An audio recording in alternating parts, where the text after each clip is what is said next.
J'ai eu une relation secrète avec ma mère, et cela a presque détruit toute ma famille. Je m'appelle James, et je sais ce que vous devez penser. C'est tordu et malsain, mais cette histoire ne se résume pas aux seules apparences. J'ai grandi dans une famille classique, et j'ai eu une enfance heureuse. Il n'y avait que maman, papa et moi. Je n'ai jamais eu de frères et sœurs, de tantes ou oncles. C'était une petite famille, mais j'aimais ça.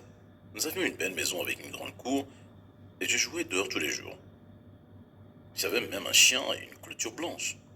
Ce que je veux dire, c'est que tout dans ma vie était typique et ordinaire. Je n'ai subi aucun traumatisme et je n'ai certainement pas été maltraité ou abusé. Mes parents étaient des gens gentils et travailleurs, et pendant un certain temps, tout semblait absolument parfait. C'était jusqu'à ce que maman et papa commencent à se disputer. Ça n'a pas commencé de manière spectaculaire. Ils se chamaillent au début pour les plus petites choses.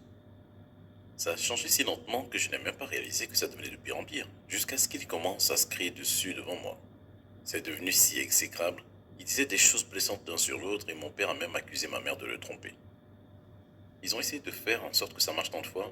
Ils sont allés à la thérapie de couple, à des retraites spirituelles et même à une seconde lune de miel. Rien ne semblait marcher. Mais finalement, ils ont décidé de divorcer. À ce moment-là, j'étais au lycée.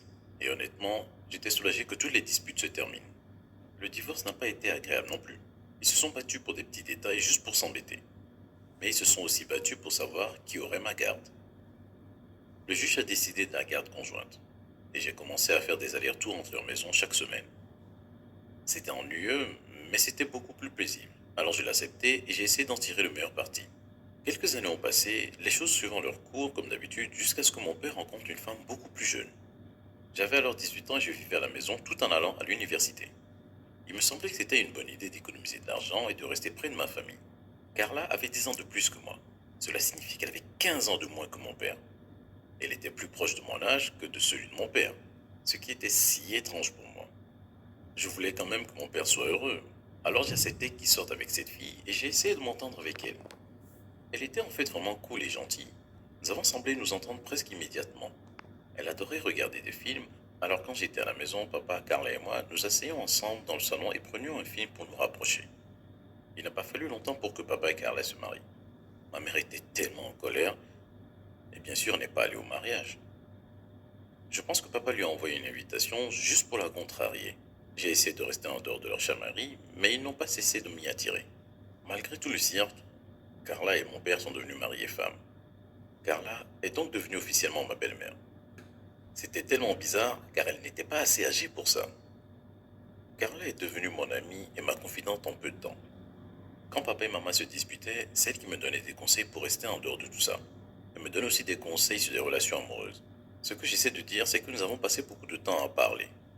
Au début, c'était parfaitement normal et innocent. Nous étions juste une mère et son fils, ou une belle-mère et son beau-fils. Je l'ai toujours trouvée mignonne, mais je ne voulais pas embêter la femme de mon père. C'était trop. Mais ensuite, eh bien, mon père a commencé à voyager beaucoup. Il a trouvé un nouveau travail plus rémunérateur que le précédent. Cela signifie que Carla et moi passions le même temps ensemble, mais maintenant nous n'étions plus que tous les deux dans la maison. Un soir, nous nous sommes saoulés. C'était censé être innocent et amusant, mais l'alcool rendait les choses étranges. On a fini par s'embrasser et on a passé la nuit ensemble. C'était l'expérience la plus incroyable de ma vie. Quand je me suis réveillé le matin, déjà sobre, j'ai réalisé que j'avais fait une énorme erreur. C'était la femme de mon père et ma belle-mère. Nous nous sommes assis et nous en avons parlé pendant un long moment. Que ferions-nous ensuite? C'était la question que nous nous posions sans cesse. Nous savions à quel point c'était mal,